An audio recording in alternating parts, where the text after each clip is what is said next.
we're here doing a little live because why not? This time I thought I'd do it a bit differently, and I've managed to get Chris and Dan in, and they're in via the Discord. So yes, if you are a patron, you actually can join the chat. There's obviously not many people here at the moment. Let's just have a little bit of catch up, I suppose. Like, Dan, you were the last one. When was it? Is Dan here? That is Dan. Yeah. Yeah. When was the last one that we Last one. that we were at? Where was it? You have to remind me. I keep going. Well, the last one we did was Boys Village, wasn't it? Boys Village. That was it. Were you a bit like? Because you got to see Boys Village, the video, didn't you? The original. What do you make of this? Like, one time it's like I'm getting whistles and whatnot, and then when we went, we didn't even get that. Like, things just don't seem to have a pattern to them, do they? I don't think they do, to be honest with you. I think I think it all centers around the is sort of like built up around us. I think, who was with us last time? Because I think the last time it was just me, myself, you, and Chris, wasn't it? Yes. And before, wasn't Josh with us? And was Billy with us as well? I can't remember. No, Billy hasn't been. Because I'm pretty sure Josh was there last time you went. And, yeah, he was.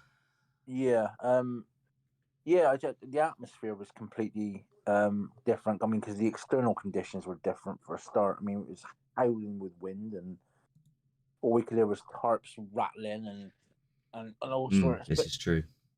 Yeah, I'm not too sure what happened, because last time, like you say, we had lots of whistles. I think that was, I don't remember any other specific things we had. I mean, mainly whistles. I think we had kids. Was it kids, like the sound of kids playing and stuff like that? Yeah. It was like just peculiar sounds outside, and the only thing that intrigued me this time. Oh, you were there on both of them, weren't you? Yeah. Yeah, I forgot you were there on the first one when we were getting the whistles. God. And it's funny because the last time we went, I'm surprised what we did pick up, but we didn't actually hear with our ears, because the whistles now we hear, and the kids playing and stuff, we heard all that with our ears, with our own ears. And that what was that? When you said week, we got that EVP that said week. Yeah. None of us heard that. Yeah, that's true. It's like there's some stuff. There's a lot of times where, well, it's on both accounts really. Sometimes we hear something, and then on camera, we're like, oh, it's like so much quieter on the camera comparative to how we heard it in the moment. And then sometimes it's the complete reverse. It's like there'll be a sound and none of us hear it. And then you've got people watching going, how have you not heard that? And it's like, because it wasn't really like there. It was like, it's only been picked up on the camera. Well, all three cameras as well.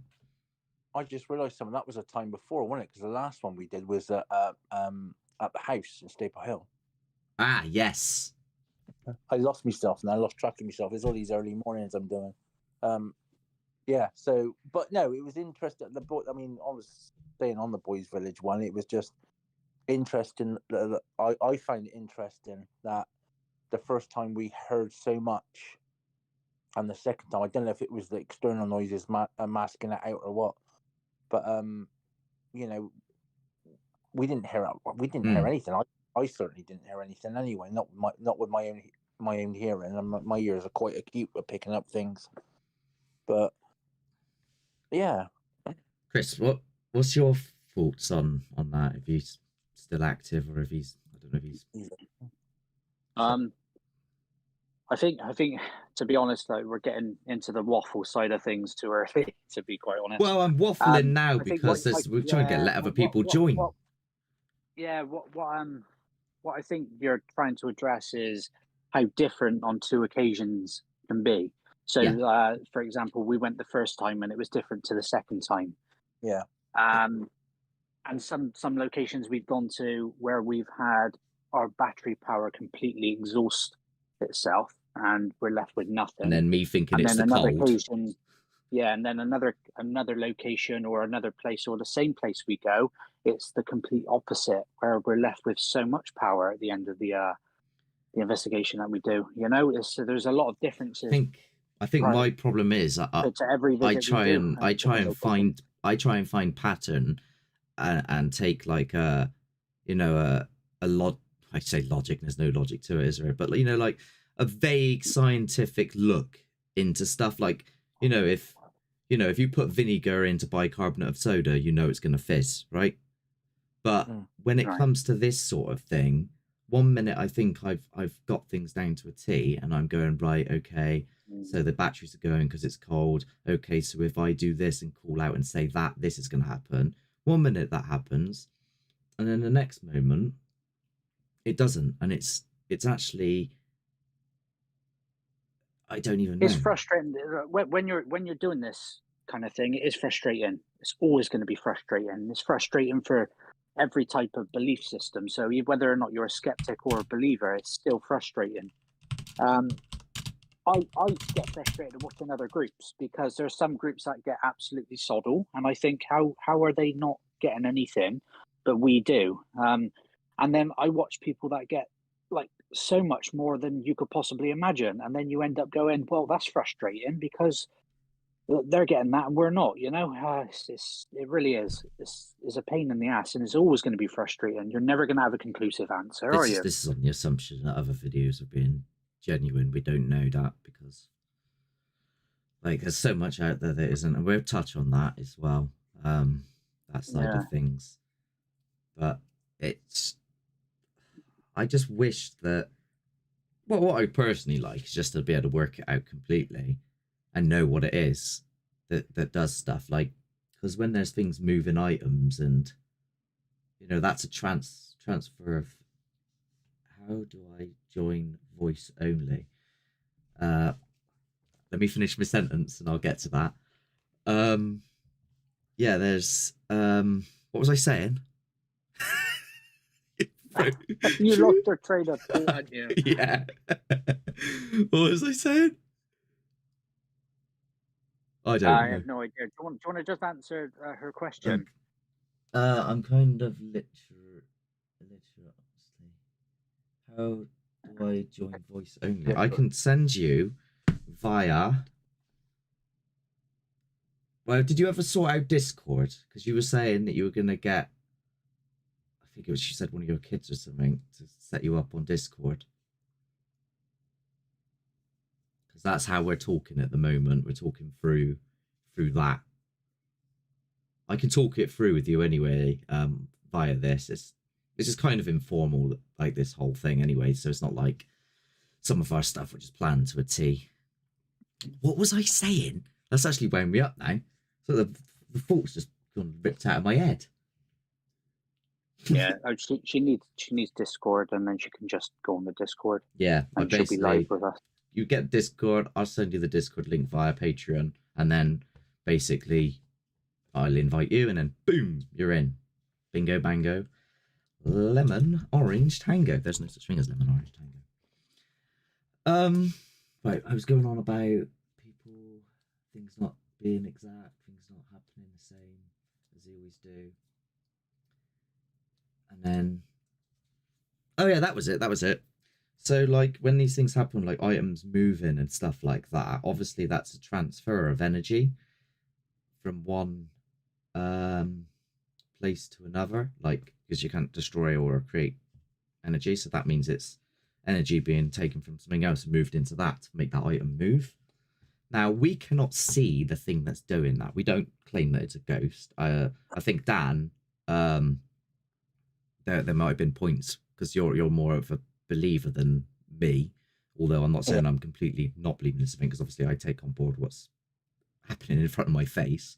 So you might take the approach of, well, maybe it is a spirit. I don't know what it is, but whatever it is, just imagine for 1 minute that we could harness this ability. Because at the moment we're using like fossil fuels and all sorts. there's clearly something using some sort of energy there that I can't see to move something. I still think it's on the lines of we're not meant to know about it. It's one of those things that's forever going to dangle a carrot in front of you. Because I personally think things you get to see when it's meant to happen, not when you want it to happen. This is the whole beauty of it. It's like when you go into a haunted place, you'll go do something now, and it just doesn't work like that. It's like no, I'll do it when I want. I'll do it when I built up the energy. You know, it's not something I don't think it's something we're ever going to control. There is the occasion where I go, right, copy, and then I get a direct response, like in that house, that Staple Hill house, and for anyone who's watching this now, the direct episode is called Knock Knock at Staple Hill House. Yeah. There's a direct response from an accidental piss take, and it's outrageously like unexplainable, because we checked everywhere. There was no way that knock could come anywhere else other than that door he was referring to in the video. When skeptics watch that, and when people that want to debunk videos watch that episode, it's quite easy to say, oh, there's someone behind the back of that door, or you've added that sound in. It's quite easy to put that across. No, it's all about trust when you're watching someone. I get that. What I say to those people though is, why would I be there for hours? Why would I be there for 3 hours? This is what I'm going to say, Mark. You've got to take into account on how we are as a group and the reactions to things. Legitimate reactions are where it matters, and like you can't fake that. You can't. I mean, but if you could, then you'd be replacing Brad Pitt. You know what I mean? We're not actors, in no way, shape, or form. I should just have a runoff of clips where you're trying to get me to like say something serious about like, so yes, we are here at the so and so and tell a story. It's impossible for me to do it. No, don't, because you cannot. You struggle with that anyway. But yeah, genuinely, it's like we always say, shot is a shot, and we see it, you see it, and if we see nothing, you see nothing. That's how it is. Like the last. But it's not out yet. I had a comment next Sunday. I had a comment from someone a while back, and they said, when you do a video and you catch something amazing, you never go, oh, it's this, it's that. You leave it up to other people to make their mind up. I mean, do you not have an idea what it could be? I said, no, because if we say it's a ghost, we look like crackpots because we ain't got no evidence to support that. If people came on here now and they said to me, and they were really specific, and they said, like, what does Mark think of da da da da da? I could try and, because I kind of slipped away from being like, getting to the end of an episode and going, this place was creepy, but it could have been this, it could have been that, it could have been this, it could have been that. Because then it's kind of like,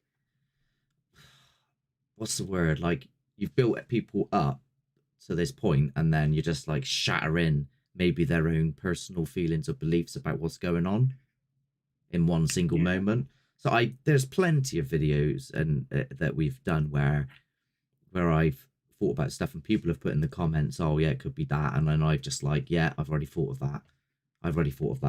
Basically, if you're a skeptic and you've thought of something that I haven't mentioned, I've already thought of it. I just haven't bothered saying, because I'd be saying it constantly. Do you want to bring up the what I found interesting was on our Stuff Nails video.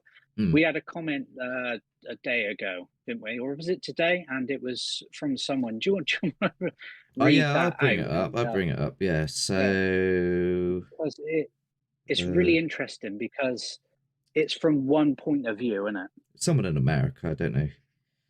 So it's I won't say their name, but it says, why don't you go back there with some, and in capitals, seriously bright LED flashlights, high lumen lights. It cost, and set them up across the entire hillside. They will cost you around $300 to $400 each, but they will blind someone or something when you turn them on high settings.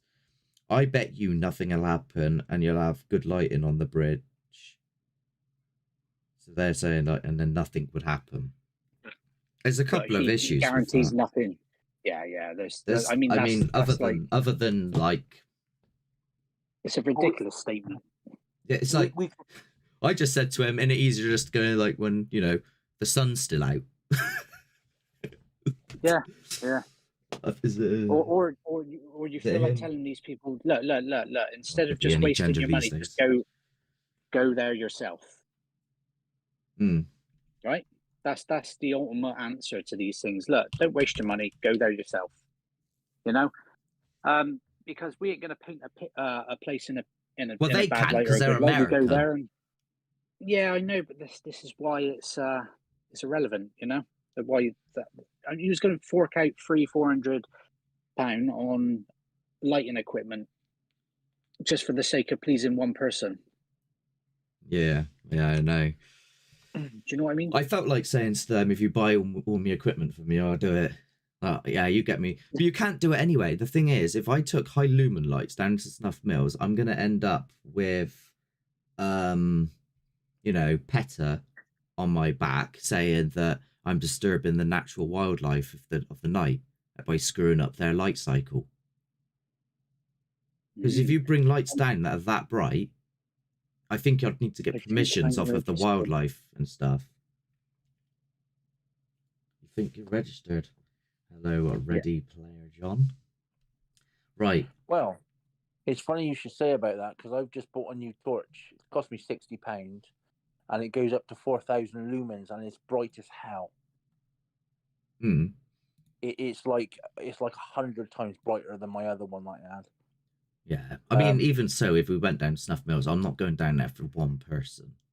No. I mean, it's just like, if you wanted to test that theory, I'm sure that could put some light on it. But like you say, for one person with a, half-assed state. I think what that person was probably referring to is the fact that we got a load of stones being chucked towards us on that bridge. Now, referring to there could possibly be people around us, right? Which is a fair statement. But the problem is, it's not just stones we're getting there. We're getting shadows. We're getting voices that are close to us. Bells being launched at us from the other side of the bridge.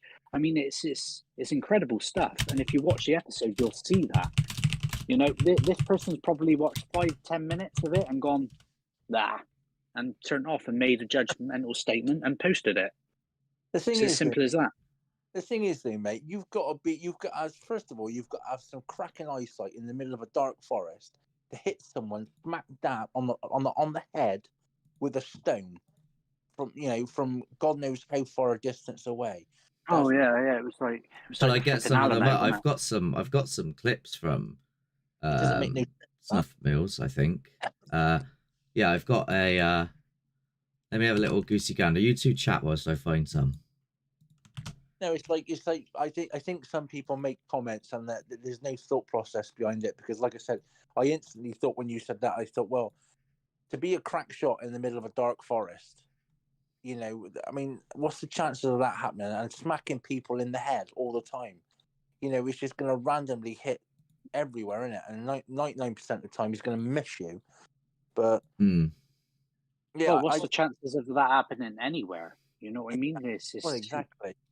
Not just there. It's a one place and then another place, and then you kind of go, well, what is really going on? What's interesting is after these stones have landed, you can sometimes put an EMF detector on that stone, and it will light up red. I will say, it will happen. I've never had that happen personally, but that's something that you've experienced. Yeah, I think. Yeah. I mean, but in the past.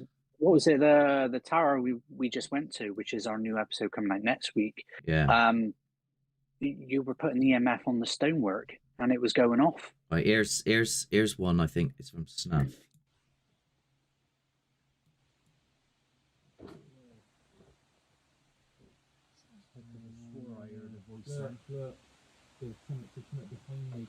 Hello? Yeah.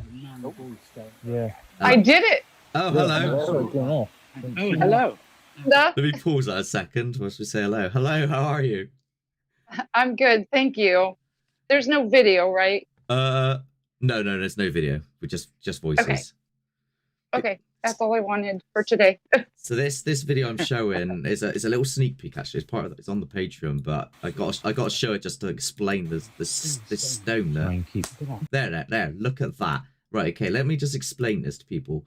That area over there, is this showing up on? Because I can't see the YouTube anymore, so I'm hoping it is. So that area over there is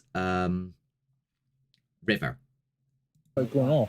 And the stone, if I put this in 0.75, comes from here. Absolutely fucking insane. It's up, I can see it. There. Whoa! Now that, right, to me, doesn't make much sense at all. Oh yeah, I would say, by the way, if you now pause the YouTube, you're gonna you might end up hearing me twice. Obviously when I'm playing a video like that, then you can just watch it back and stuff. Actually, I'll tell you what, I'll load it up through the Discord so you can see it live next time, because otherwise it's gonna get confusing. Anyway, have you got any questions for us? Not you, sorry. Dan. I got excited then. Oh. Is there anything that you've been eagerly waiting to ask? Not really. I've always been fascinated though by the video where you guys have something thrown at you. You're in that, I think it's a personal residence, and you actually go back and show, I think it's on a phone, like each individual. Would this be a oh, that's the toy that comes out of the room. Yes, that comes flying out of the room. Yes, I've been very interested in that video because it's one of the most legit ones I've ever seen. Yeah. So we can hands down say that is 100% legit. It's hard to bring across to people. We witnessed that I witnessed that with my own eyes as well. And it's hard to process, really hard to process. But the situation we were in that whole thing is we were trying to cover 3 different areas with 3 cameras, so it was really difficult. Yeah, but I've actually tried sharing that video in a couple of small groups, and of course I get eaten alive about its bullshit, or sorry about my language, that it's bull and not real. And I'm very, like, I know BS when I see it. I know when people are trying to pretend things. I've had just a couple experiences on my own, and that, like I said, is just by far the most legitimate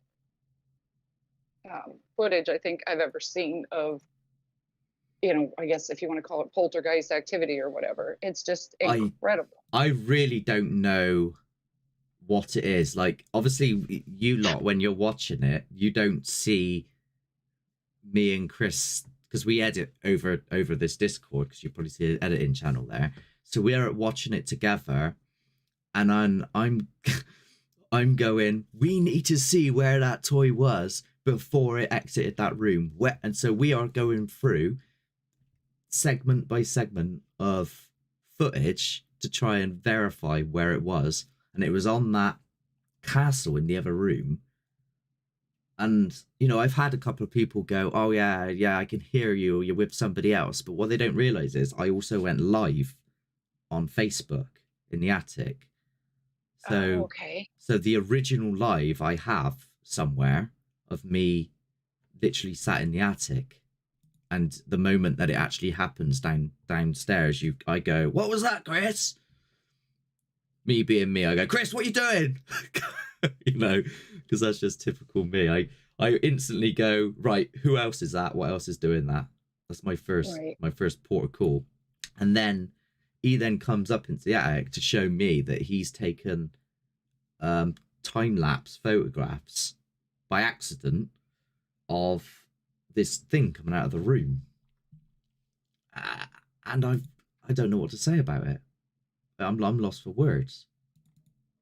I'm trying to find it now, but honestly, your guys' lack of having much to say or knowing what to say, to me just sort of bolstered the validity of the whole thing, because you guys did not play it up like you could have. You didn't over dramatize. You didn't. It's like for the rest of that whole video, and I think it's what I was already believing in your channel anyway, but it was that video particularly that I guess fully sucked me in, because like I said, you could have played that so well. I mean, because it was legitimate, but for the remainder of the video, you guys just seem completely stunned. You don't know what to say. Yeah. You're trying to explain it away almost absurdly in ways that wouldn't even apply. And you can't even do it yourself. And it's not that half-hearted trying to debunk yourself that you see so often. I mean, you guys just look, brutally shocked. And you didn't play it up as well as you could have for the views. And that, like I said, to me, that just bolstered the entire validity of the situation. Yeah, it's terrifying. I mean, people say they watch it. Some people that get scared of these things are like, "Oh, it's so scary watching this," and I'm like, you should try and be there, especially coming from myself as a very, very skeptical, full of myself, I know what's going on person, to then suddenly have things like that toy come out, the teddy fall over, things running at me on snuff mills, and then my brain just like completely sort of breaking down, and like people don't know that like I struggle to get to sleep. I would be going around asking everybody, like I knew, because I got a friend who's a computational chemist, and I was like, look, do you know anybody in the physics field that can help me with this, because I need an answer, like, because it doesn't make any sense that an item can go from there to there and not having see anything do it, because there's no wind in that house, so take that out of the equation. No. Well, and it would have to be a broken window or something to launch something of that size and weight across a room and through a door. I mean, yeah, it would take a lot more than a breeze. I've had people go, oh, is there a tremor, was there an earthquake? And I'm like, it doesn't matter if I've got a subway, I think you would refer to it, or an underground in England, underneath the house. Even if there was a minor earthquake, it would fall off, yes, but it wouldn't come flying through the air unless a tornado comes by. You know what I mean? Right. Exactly. I've got it here, the full original footage. Do you want to play it for people? Yeah. Sorry, guys, I'm back again. My phone died. Welcome back, Chris. It happens every time. Now this genuinely is the original clip as well. Like, this is unedited. Hey, Gemma straight Wilson. Off. Glad to have you in. It's the person that died in the room below, the road sweeper. So I'm up there, right? Say your name? Yes. And this I can only show it from the one camera view at the moment, because Where are you showing this to? You showing this on YouTube, yeah?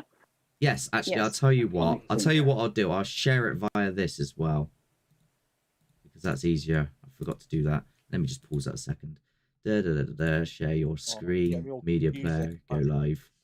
There you go. You should now see it live, a little thing live on the Discord that you can watch it live with me. Okay. It should pop up. I don't know. I've never done it. But yeah. Did it come up for you? Well, it says live streaming. Welcome to live streaming. And then press me, and then you should be able to see a video. Well, you're not on there. That's the thing. There's a hashtag and. What's on my name? Does it have a your big name's live not button? On this screen. Chris. Chris which you're probably asking the wrong person. Like I said, I'm so tech illiterate. Yeah, I know. I don't. a picture of the attic, and that's it, and it's not moved. Oh, okay. So how did you get onto that? If you can explain too. Oh, sorry. Mayor. What, onto the actual picture? I got it. Okay, I got it. You got it. Cool. Yes. Right, here it is. What are you? There we go. Can you affect my torch? So this is the full 9-minute length of it, okay? Can you affect this device here? Send it up to red. Like that. Normally we edit these.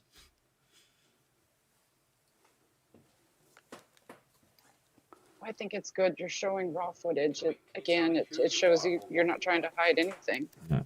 Straight off the camera, it says, oh, sorry, I moved my mouse and it all went funny then. To anyone who was watching it on YouTube.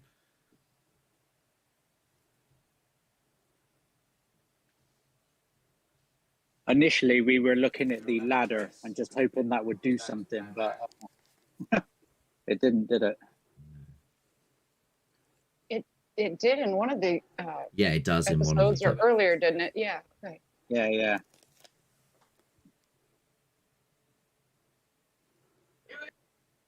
Sorry, that's my old wrist clock. Hang on. I'll tell you what, this is probably the most haunted location I have ever known. I think I got to the point of that. This is the full thingy, so I'll skip forward a little bit. Say, this is the bit where Chris goes to take photos. Yes.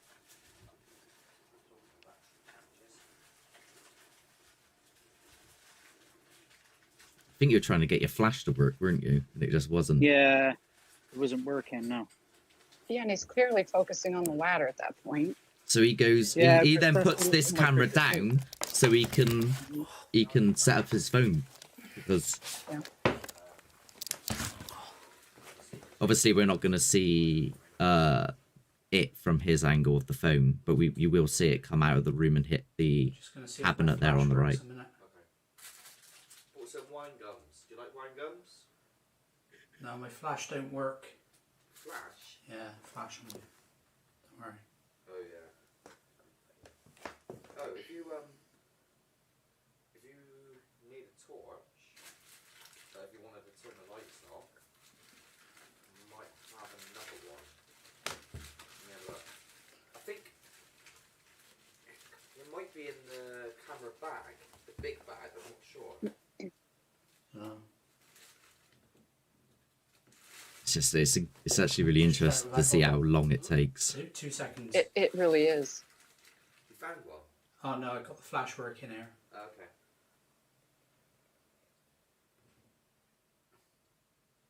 Yeah. That's just gonna. Then again, I can. Hold on. Everyone's seen me.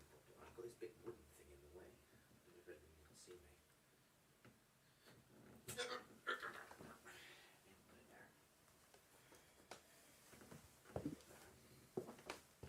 You alright? Yeah, I'm just moving some stuff about. But there is another camera all the way over there which is keeping an eye on me. So if something happens over there. Oh, You fucking what? Chris, he said, what? what was that? I heard it. Were you filming? Yeah. Did you see it? Yeah. Where did it come from? The room. The kids' room. Yeah. So guys, the back right there. And Chris See, is he filming sounds like he right doesn't back. even believe it, and he just watched it happen. Yeah, it was scary. Chris, have you got the EMF detector? Hold on a minute, hold on. What the Chris, you have the EMF detector.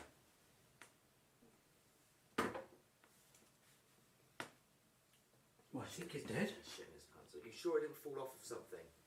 Because I was moving this phone. I don't know, all I seen was something just went bang here. Yeah, But well, I was moving this phone, and obviously there's a I lot of wires. put the camera down on the floor though. But I was taking. I've got a lot of wires. That's why one camera needs to be fixed at all times, Chris. It is. So you were filming it. You've seen it. Did you see it physically go through the air on film? Not on film. He didn't realise it. See, This that's caught it down the now. problem, though, isn't it? We need a camera which is fixed. No, hold on a minute. I'm getting angry. I'm checking it, and I. And I wasn't Yeah. just taking.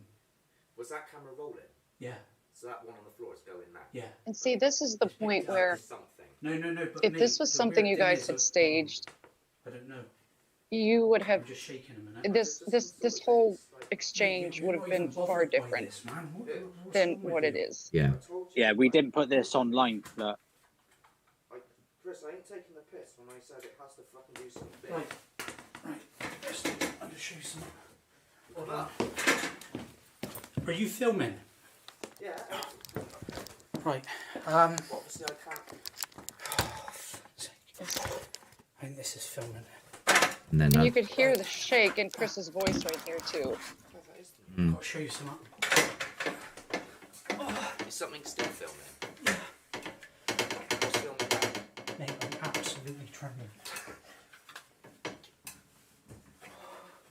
Are you live? Yes. Oh my god. you were live on Facebook, yeah. Facebook, wasn't it?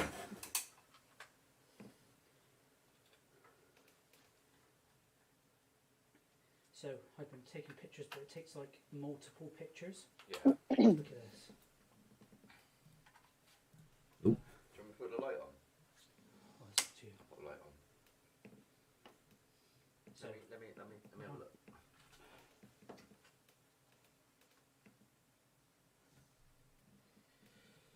So that's still looking at me. That's still looking at me. This is looking down. Everything to my right, however. Do you know what I'm gonna put? I'm gonna put that like that. look, What? look closely. What am I looking at? Did you catch it flying through the air on the picture photo?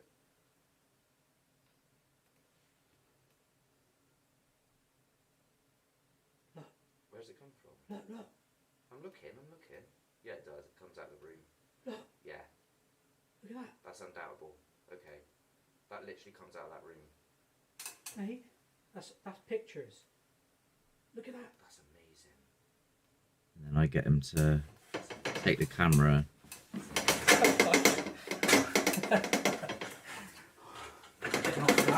Chris, leave that camera there.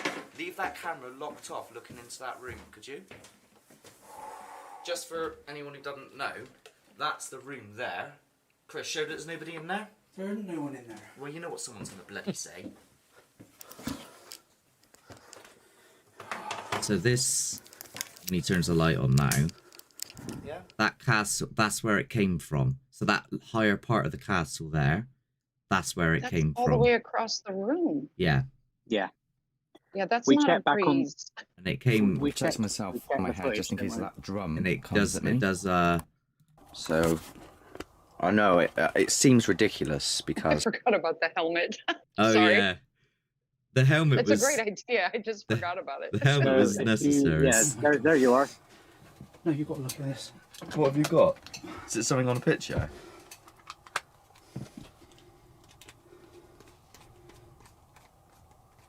So I've been taking pictures, but it takes like multiple pictures. Yeah.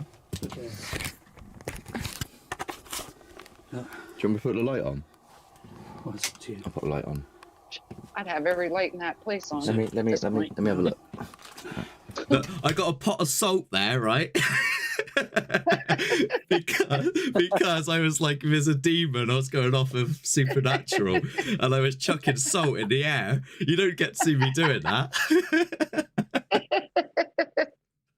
Yeah, it's incredible, isn't it? It's like I forgot I did that. You can see bits of salt on the floor, and I'm like, you can't get me. I've salted the area.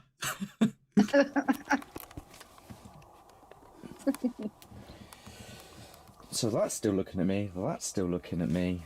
This is looking down. Everything to my right, however. Do you know what I'm gonna put? No, I'm gonna put that like that. Look, What? look closely. What am I looking at? Did you catch it flying through the air on the photo? And this is absolutely. Where's it come from? Look. I'm looking. Yeah, it does. It comes out of the room.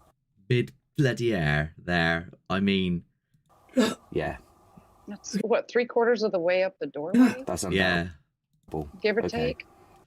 Now, I need someone to explain that because you know what is. well, they're dude, there's no explaining it, because the truth of that matter is, the way people will look at that is someone is in the room.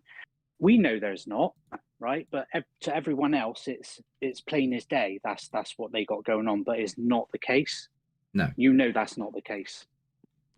Yeah. I'm hoping that, because I'm going to leave this live up, and you know, if there's people out there that don't necessarily trust it, they can watch that for as it is. Like, I keep these moments because you get people like Mr. Grey or Beardo, and I think that's a really important. I think it's an important clip to keep, to say, yeah, here it is. Absolutely. And it's some of, hands down, probably the best paranormal footage I think caught in ever, for a very long time at least. Yeah, and do you know what? You were live. You were live when that happened on Facebook. Yes. Yeah. So it would be easy, well, not easy, but like somebody like Mr. Gray who really breaks things down, and to kind of watch what's happening on the other cameras and be able to tell just through the sound alone that there's no cuts, there's no, from the time that toy flies out of the room until later when you look in the room, because that's something that, I've watched that so many times, and it just, and like I said, the fact that you guys don't act excited or make a huge deal out of it or become extremely animated, it's the shock is in your voice. There's a shake in your voice at one point. There's like, you guys almost, it's like you just saw it, but you still don't believe it yourself. Well, the truth is a processing period. So, for example, we know 100% what we catch, and it's hard to bring across to people. But I can tell you now for a damn fact that what we've seen and captured there is nothing compared to what they go through in that house. Oh, I'm sure Believe of it. me. I'm sure of. I heard the stories beforehand, before going there, and this was when I was still a little bit like, unsure of things. And the way that they told the story sounded like a plot outline for Insidious or The Conjuring or one of those films. Yeah. And I'm there going, oh, give over. Like, it can't be that bad. And then the first time we went there, that's when that Teddy did that rocking motion on camera. Yep. For those of you that are watching it via the YouTube, this Teddy. So I have the Teddy. The owners were nice enough to actually let me take it, because even though I seen it happen on the camera, I was blown. I couldn't speak. So I think that is more like when you're saying animated responses. I think I was more like, Chris was holding his head in disbelief, and I was there like trying to explain what had happened, but I couldn't explain it. But Mark, we had to put that occasion down to part mechanical as well. It's a mechanical Teddy, so it's not something free flying. No. So but some of the stories that we were saying about that place were just too intriguing to ignore. That's why we went there, and we were the only people to actually get invited there, because they don't crave attention, and that's what makes it more credible. They don't crave it. They live in one part of the house, which is downstairs. They had an annex built on the back of the house. Yeah. So the whole house is empty. They built an extension on the back of their house so they could actually stay out of the actual house. That's incredible. And they don't want to be known. Go through and experiences. They don't want anything being like where it is, their names, nothing, no exposure or anything, no payment, no money. We were there saying to them, you could have people come round here, £70 a head, and you'd be rolling in it, and they're like, no, we don't want any of that. Yeah, that does add a lot more to it, in my opinion. Did you watch the other one we done with Josh, the demonic poltergeist, we call it? Because we went round, we got invited round there another time, because there was some really bad stuff happening, and they wanted to know what was going on out there, because they were too scared to go up there. So we went round there. Did you watch that episode we put out? I did see that one as well. Yeah, that one hurts my head. That one really scared the living daylights out of us. And that episode is actually really ignored by people online. It's not really done as well, and I think it's the most legitimate thing you can watch. I think amazing. There's less of the, items flying out of rooms. It's what got me with that particular episode was like, I'm knocking on a wall and then I'm getting a knock back. You're getting a response, yeah. And then just take away, like, let's say, argument's sake, the house has been rigged by them. It hasn't, but let's say that somebody says that like there's a whole system in there where they've got knockers in the walls, they've got things that can launch things, etc. The sort of things that people might say. I took my own bell to that house and placed it in a bathroom and it went off. So that immediately takes that away. Even though I know it's not that, the fact that I've taken my own personal object there and then it's still done something. That, I think that is quite intriguing. And then, and then the noise. What do you think, Dan? You've been a bit quiet.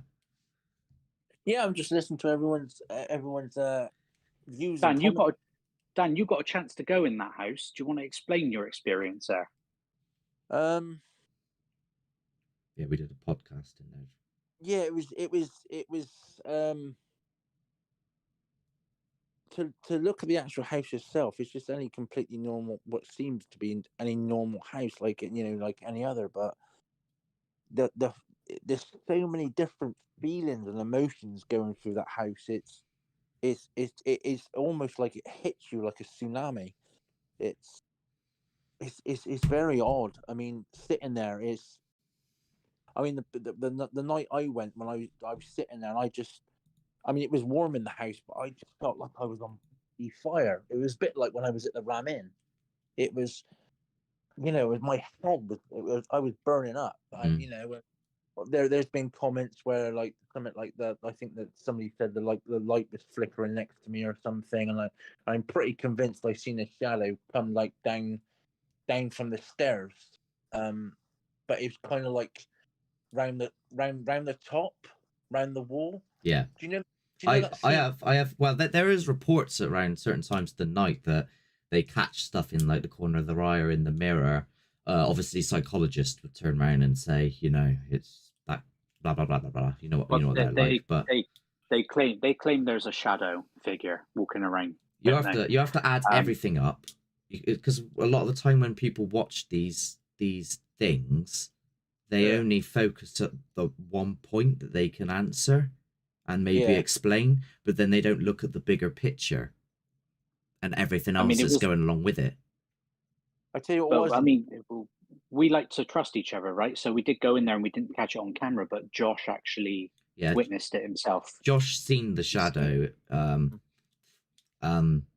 So he was crying. Yeah, he wasn't filming, but he's seen it come around the corner at him, and it's just it's pretty bad, isn't it? He was really upset, wasn't he? He was in tears.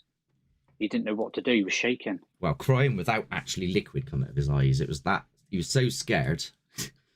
He was trying to cry, but nothing was coming out of his eyes.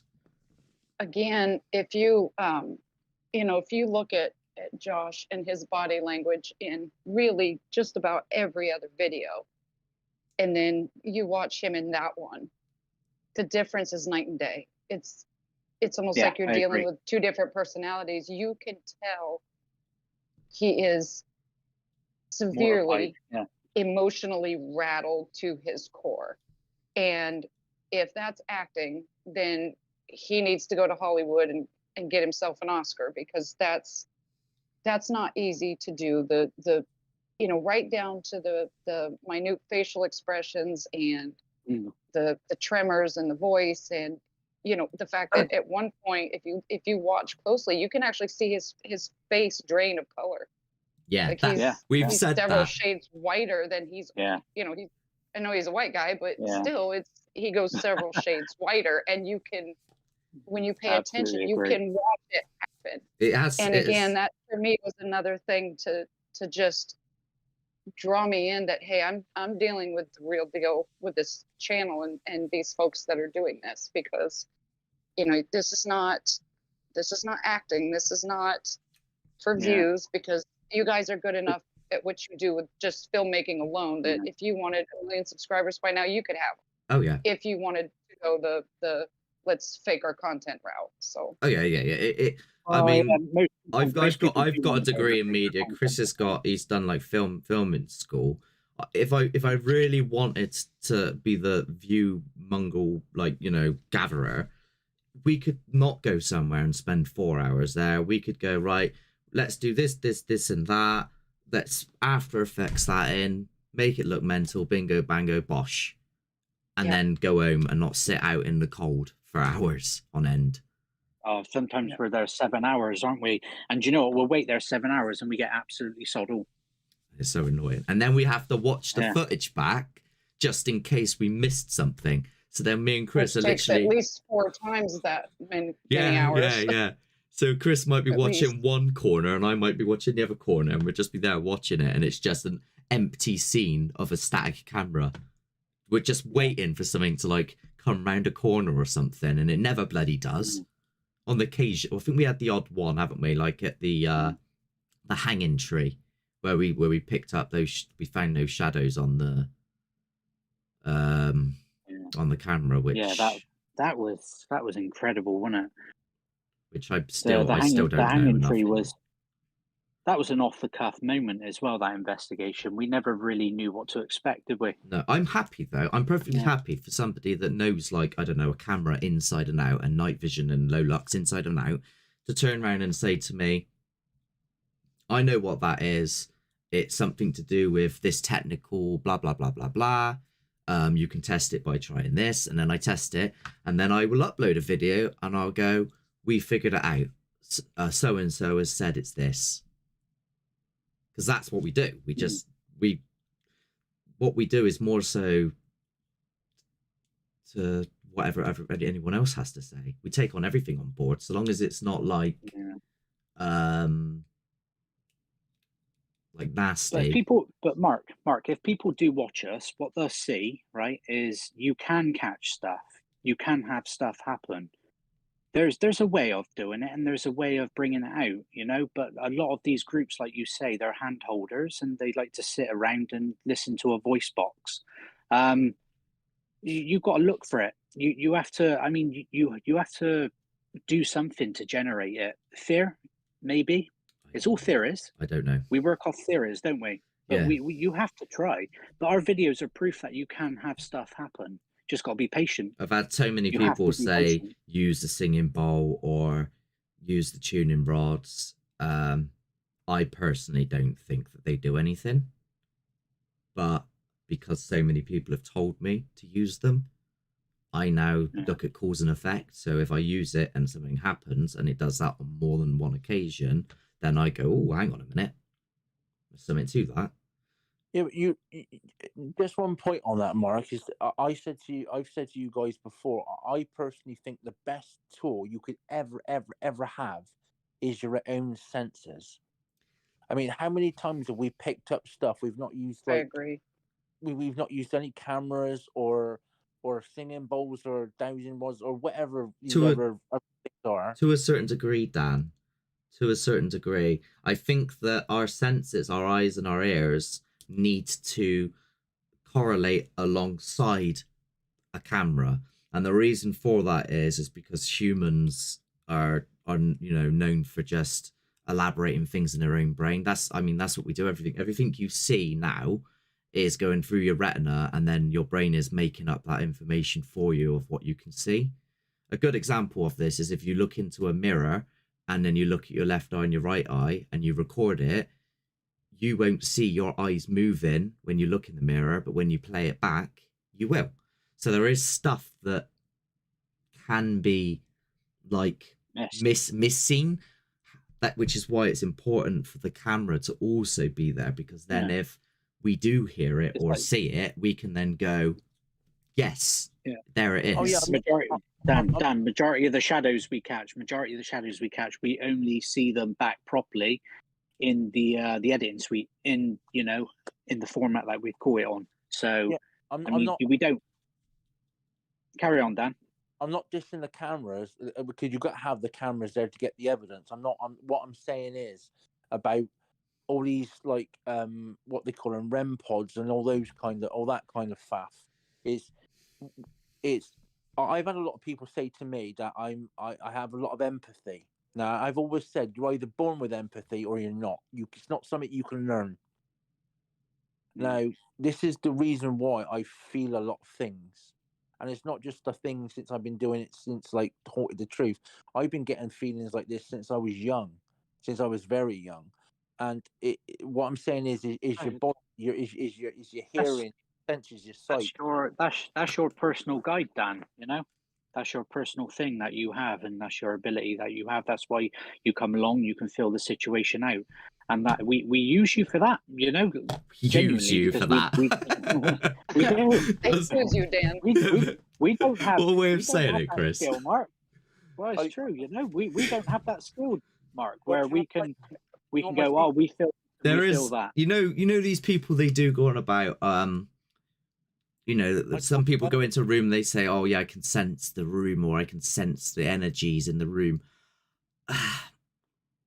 Some of it I don't really understand, but the only stuff that I do understand is, and I think the only time I've really, really properly it started getting strong, one was in the poltergeist house shortly after the door shut, after my bell went off, and I was laughing and I was really excited that my bell went off. And then suddenly you, Chris, hit the deck. And I was like, what are you doing? Sit down. And then the next thing I know, this utter feeling of nausea hit me. And my pressure went across my head. And I was like, whoa. And I went dizzy. And then I ran out of the area downstairs. And it went away. The other time that happened was in Lee Woods. When the noise was circulating us. And then I was fine, and then all of a sudden it was like the fucking ground was moving or something. So what do we called that? The demonic demon in the woods or something like that, I think it was called. Yeah, we called it Demon in the Woods. For anyone watching this now, if you watch Demon in the Woods, bear with it as you go through. But once you get to the end, what happens to us is another level of whatever you can experience. Something circulated us, and it made us completely dizzy and ill. We left because of it. I want to point out right now, for the record, that just because we call something the demonic poltergeist or demon in the woods or ghostly tunnel doesn't necessarily mean that we think it's a demon, poltergeist, or ghost. It's just, well, it's the only words I can think of to explain it, because that's all we've got to go by in modern pop culture. And the other thing is, who's going to search something like strange feeling in woods? You know what I mean? Good point. Yeah. It's very true. It's very House true. where items move about. You know what I mean? Like, who's going to search that? Yeah. The short-term story of that is just clickbait, isn't it? That's what it is. Clickbait terms. It's clickbait terms of actual stuff that's happening that it displays things that people in modern pop culture would consider to be paranormal activity. Yeah, that's it. In all fairness, I don't think I've ever seen a very successful YouTube channel that doesn't clickbait their titles to a certain degree. I mean, it's really just kind of a necessary. It's necessary. It's the nature of the beast with YouTube. You have to clickbait things that are going to draw people in, and you can do it without completely lying, which I have seen you guys do. I've seen other channels do, even channels that are non-paranormal. They clickbait certain titles and things to pull you in. That there is some truth there, but I think it's just the nature of the beast, really. I just don't like ones where it's just overly, where something just doesn't really happen at all. It's like, oh my God, you won't believe what happened here. 100% paranormal activity. and then it gets to that scene, and I'm there like, I think someone posted one the other day, and it was something at the Ram. No, it was that East Drive. That what's it called, East Drive, and they were like, we got that bloody house. We call actual poltergeist activity in, and I put in a comment, before I watched this, do you mean items flying around? And they didn't respond to me. So what they probably caught is something on some crappy device going like that. And they've gone, oh, look, that's the guy that lives here. No, it's not. That's not poltergeist activity. Poltergeist activity is things flying out of rooms. Yeah, it is. Yeah, it's a strange one, isn't it? What else have I got here anyway? Any other questions? I got a question for, is it Linda? Yes. Linda, I got a question for you. Is there anything you would like to see from us, or would you like us to try anything? Not right off the top of my head. I think you guys do a really good job, and I mean, I guess if there was anything I would like to see, it would just be, more. Sometimes I wish, you guys would upload a bit more of what you've done in the evening than you do, even when there's nothing happening. But I also understand why you don't. I get that there's a very fine balance there, but no, I think you guys do a great job, and I'm what you would call, I guess, an open skeptic. That's me. I do believe in the paranormal. I've experienced a few things, but I'm also very skeptical on like dowsing rods. Just very skeptical of certain things. I don't think that. Like dowsing rods, they say can pick up water. I think there was one where we were at the bunkers, and I'm there going around with them. There's a giant puddle, and I'm like, they're not even picking up the puddle. It's like, right. I think with the stuff that you're talking about, sometimes I do put on the Patreon.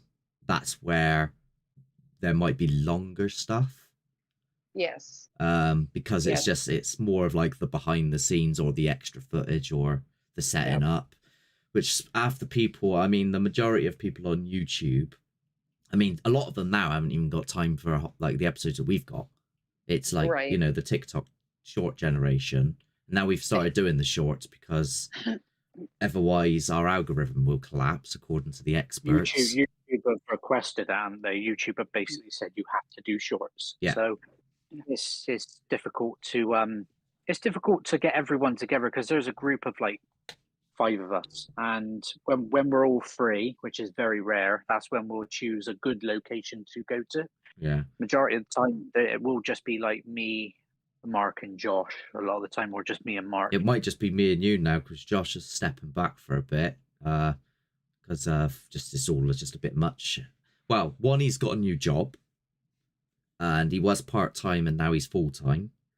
And 2, he just wanted to like step back and have a break, because it was just all piling in it. And that's what happened with you, Dan, as well, really, wasn't it? Everything was just piling in on you. Yeah, I had lots going on, and it I mean, especially after the poltergeist house, it just became too overwhelming, and it was just a flood of emotions, and it sent me a little bit sideways, and I had to kind of center myself again and take a time out. I had every chance to read, like, every intention of joining again. It was just I needed to get my affairs in order, as it were. So I think it's worked for you, Dan. I think you've come back strong. Oh yeah, absolutely. 100%. I'm a complete different person. And Billy's had a baby, hasn't he? Oh yeah, of course. Billy's so congratulations to Billy there. Yeah, he's got a baby. So the baby was delayed, so we couldn't take him out on location, because it was like, I'm gonna, I'd drive him all the way to Wales or whatever, and then suddenly, I'm having a baby, and I got to drive all the way back from where it wasn't happening. Yeah, no. One thing I say we are looking to do though is expand. We will travel a little bit to locations. We don't really do the norm though, so I mean we're not going to pay stupid amounts of money to go to the overpriced places like East Drive and places like that. Well, I mean, it might be bad for them because we're only going to report the truth, and if we get nothing there, yeah, we will plaster it. We will. We will plaster it. When we did the Ram, I was excited for nothing to happen at the Ram, so I could be Mr. Cocky and be like, "There's nothing here." So we went around because me and Josh went up there, and we asked every single person in the street if they had a story about the Ram that we could film.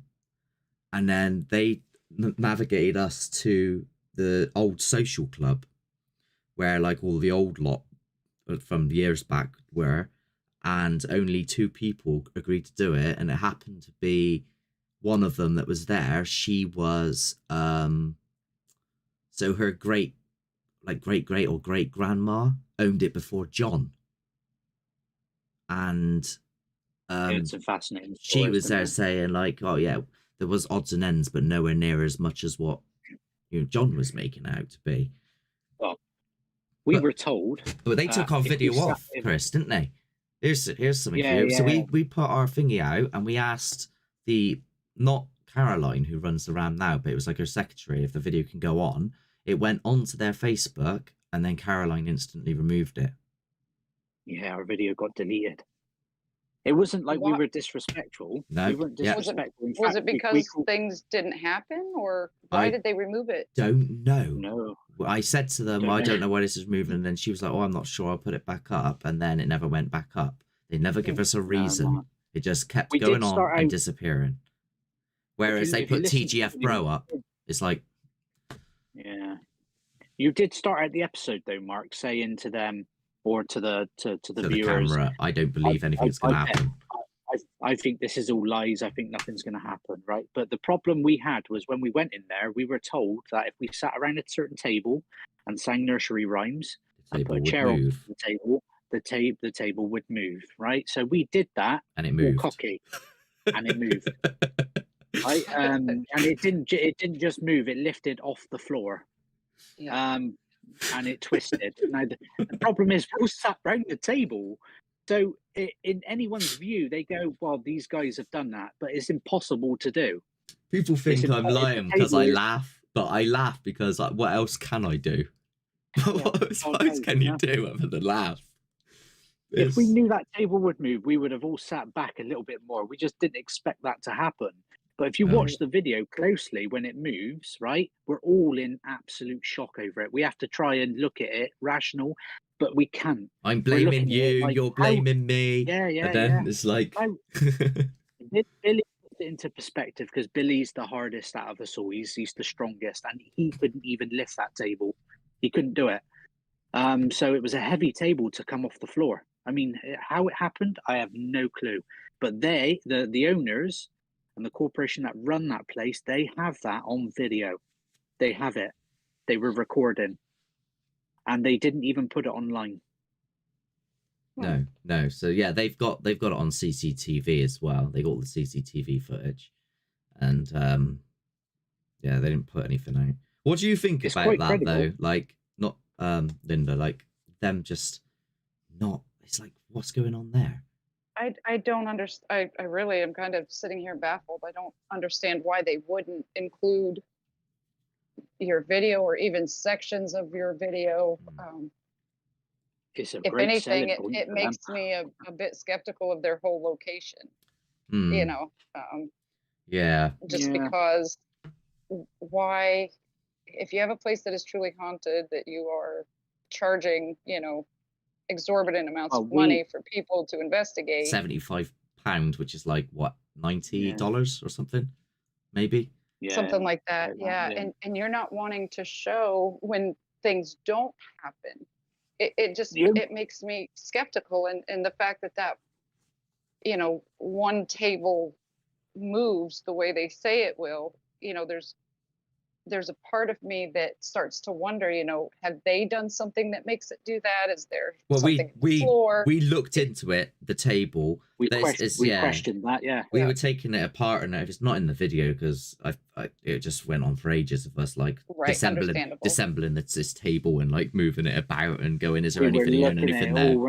Because that was my fault, was like they've got permanent CCTV running, and I'm like, how do I know that they haven't got stuff in here to make things happen? But then I thought to myself, well, if they do, why just the table? Because then for, that happened. But then for like the rest of the night, it was just odds and ends of like noises. And we kept hearing like what sounded like a female girl, or like making like going, like sort of thing. And I was like, well, what the hell is that? It's very strange, isn't it? We would go back, but they've charged now. They charge more if you want to put it on the internet. So if you want to just go there and visit, it's still like 70 quid. If you want to film, you have to pay like over 100. Yeah, I can't. I don't fully understand all that, other than she's money. She doesn't care what people are catching or getting or nothing. She's basing it off of the simple fact of the matter. It's just, it's already got a name for itself. It's named as one of the most haunted locations in the UK. People are going to book regardless of if she has evidence or not. Bouncing off of that topic a little bit, what got each of you guys interested in the paranormal? I'll start. Because I know in the beginning, Mark was a complete, this is BS, that's BS, it's all fake, it's, what made any of you even want to investigate or look into it? So with me, I think I started more urban exploring than anything. And I got told about this, well, I think I always had an interest because Most Haunted was a thing. And I used to watch like Scariest Places on Earth, and I was like, oh, this is quite fun. And there's old videos of me with my mates when I was like 18, and I used to take the mic. So I used to come on and I used to be like, hello and welcome to Ever So Slightly Haunted. We are here in Stoke Park Woods. We're going to speak to Elizabeth. Elizabeth, are you there? And it was like sort of taking the mickey, and we used to be like, all these trees they can talk to us, and we would like mess around and stuff like that. Then when I started the urban exploring, I got told about a place called Barrow Gurney, all right? And I went to Barrow Gurney with a group of people separate to these guys, and some things that were unusual were happening. Like it would what be considered maybe things being chucked or things falling, or there was a bit where we did this Ouija board, which by the way I don't believe in. And when we were doing the Ouija board, it was like this giant 2x4 fell, and it made a big loud bang. And I was like, oh, this is fun. But the whole time, like, I got told there was a shapeshifter down one of the corridors, and they were like, oh yeah, don't go down there because that's where it appears. And I went down there and led on the floor, and I was like, come on then, where you at? Like, I was like, I just didn't believe it. And anytime that there was a noise, I was there going, oh, it's an old building, cause and effect. We're walking through it. It's making a vibration. It's going up into the roof space, the girders, and it's making things fall. That was my explanation. I met Chris, right? He found out that I had been to Barrow Gurney and that I was into this, like, sort of paranormal urban exploring type thing. And he told me that he had 2 videos, Snuff Mills and Barrow Gurney, with an old team that he used to go with. And I sat down and I watched them. And in my head, I don't even know if you know this at the time, Chris, but in my head I was going, give over. But then at the same time, I was going, yeah, I had that. Maybe it wasn't the place falling apart. There was then a building called Oakland Manor that we went to, filmed there, and then we did Snuff Mills, and the rest is history. Chris. Snuff Mills is the one that you ran screaming like... Yeah, because I didn't expect it. Because I'm there the whole night going, that's a frog. That's the river. That's something falling out of the tree. Something fell out of a tree. There's acorns in the trees. Something fell. No, that's this, that's that. And then Chris is like, oh, I can hear movement. And I'm there like, well, it's dark, isn't it? It's nighttime. Of course we're going to be scared. Of course we're going to be hearing things. And then Chris is like, oh, I can hear something. I'm like, oh, here we go. That was my fault. Oh, here we go. What's he heard? And I'm walking down there all cocky. And then all of a sudden I hear running. Now my fault is it's 2 o'clock in the morning. There's some nutter that I can't see. I had Leatherface from Chainsaw Massacre in my head, right? So I legged it. I legged it, panicked, had a panic attack. And then my brain instantly went to money. Because I realised my £2,000 camera was still stood down there on a tripod. It wasn't on because the batteries were out. So I went, our stuff's down there, our stuff's down there. We went back, no one there. I then sent Billy down, he heard it. I then sent Josh down, he heard it. So it happened 3 times that night. And then that was it for me. That was it. I was like, ah. You had to go home and look at the footage, though, and you did capture the footsteps, well, the running towards you, didn't you? Yeah, yeah, I had to rehear it. I have to admit that's the only time I've ever laughed at somebody so hard when I actually felt bad for them at the same time, because I completely believed your freak out, but it just, because it went so quickly, at least in the editing, from F-all's gonna happen, F-all, to I laughed so hard. I thought, oh my gosh. I don't even know what words come out. I was like, it was, put it this way, right? It was one of these moments that are massively unviewed by people as well. But someone picked it up and tagged us in a documentary for the for TV, and they used that footage for the Discovery Plus, yeah. So they used that as a clip to show. They ran with skeptic turns believer, and I was like, skeptic turns okay, what the hell's going on here? More so than believer, because to this day I don't think to this day that I don't turn around and say yes, that's evidence. There's June and Royston down there, Elizabeth Somerset, the monk, and Snuffy Jack, 100%. 100%. No, I don't say that. I say, what the fuck is that? Yeah. Something's going on I don't understand. And that's how I tend to go upon things like that when things occur. I visited a place in last February in Pennsylvania, and it was called Greenville Manor. And there was a large group. It was 20 of us. It was a fundraiser that was done. It had just opened. We're all sitting in one room, and you hear footsteps on wood above us. Yeah. The problem with that is the whole 2nd and 3rd floor is carpeted. There's no wood. And a couple of other things happened while I was there. And of course, my logical brain's going, oh, it's this or it's that. Heat expansion, cold expansion. Yeah. Yeah, exactly. But there were a couple of things that occurred where, I left that place slightly, kind of just squirming a bit, going, yeah, I don't know what that was or how that happened or what that voice was, or,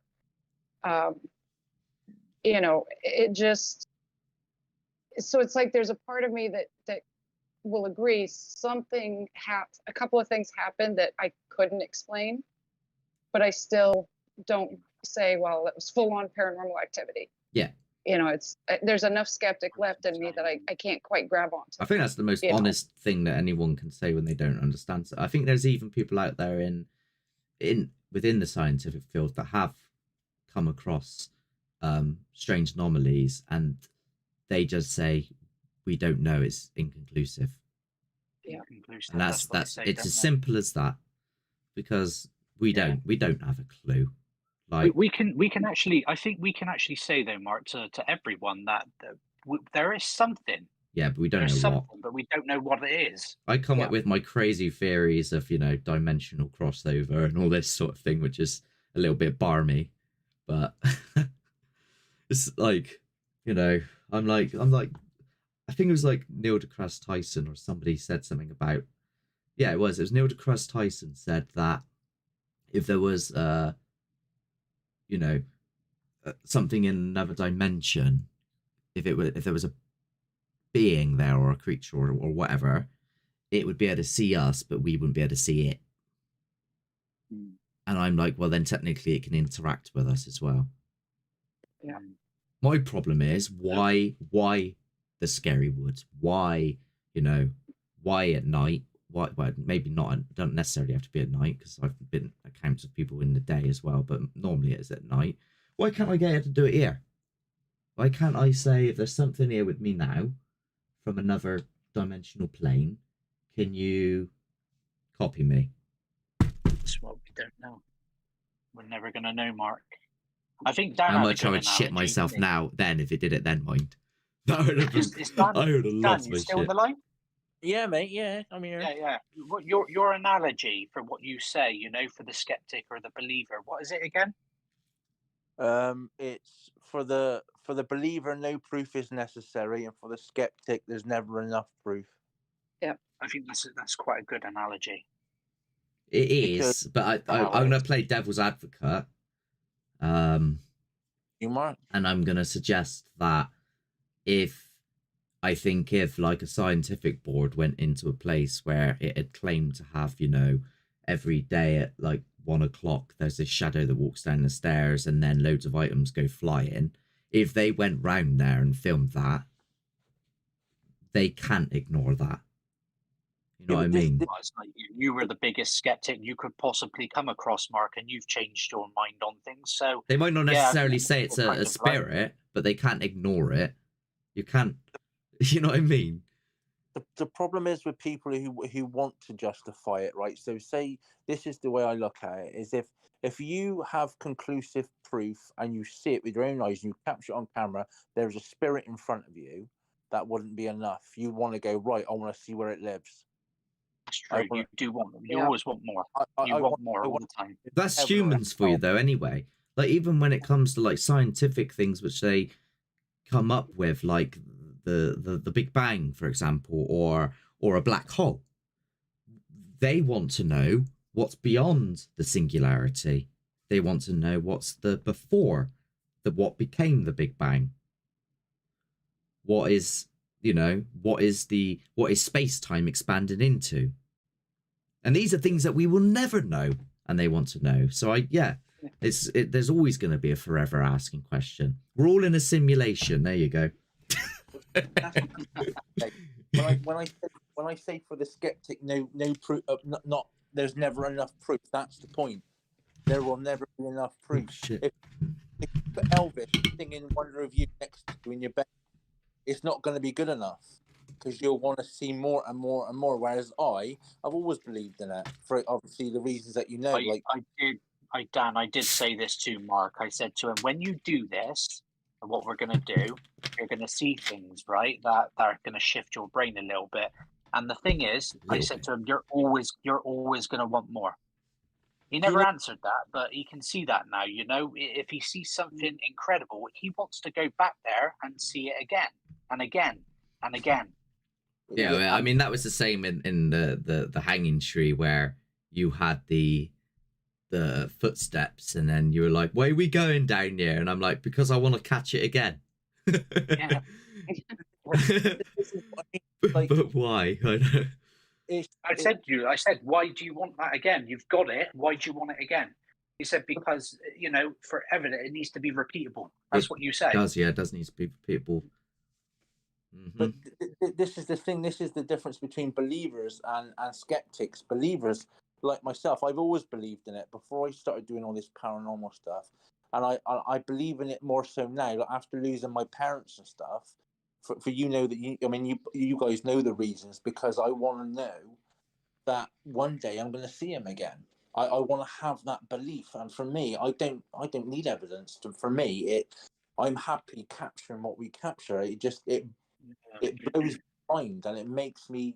I think. Is that what started you off in it? Going back to Linda's original question, because only I answered. How did you start off? I think. All right. Well, I started off because I haven't really said my piece, have I? No.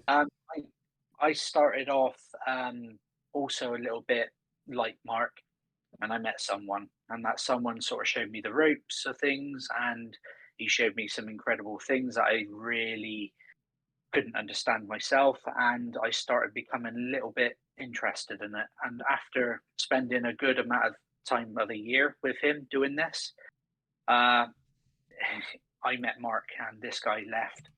He had a massive attachment problem with a spirit. That's what he said, and he needed to travel abroad to get it sorted. And I haven't seen him really since. So for me, I met Mark then, and I carried on kind of like his method of doing things, and I showed Mark. Mark took an interest in it. I took an interest because I was basing everything off of what you see on TV and doing it all that way. And then Chris was like, Mark, sit down, shut up, be quiet, slow walk in, call out, leave gaps, eyes, ears, basics, camera, bish bash bosh. And I was like, all right, did it, stuff, and then stuff happened. Very light taunting. Light taunting, which sometimes when I get pissy turns into full blown, I'm gonna have a fight with somebody taunting. But that does get effects. As much as people don't like, and I'm talking about, when I say people, I mean like believers in spirits, they say that, you know, we're being aggressive and nasty, but we get results. That's it, you know what I mean? I go off what works, and if it don't work, I don't do it. Ouija board, nothing. I could sit there for hours with one. Nothing. The reason why I say to you, the only thing I find interesting what you do, Mark, is the way I see it is that if it, like, obviously if we are encountering spirits, what always interests me is the way you want to demand that it does something. Let's fucking have it. Let's do this, that. And by the way, that still needs to be on a t-shirt. But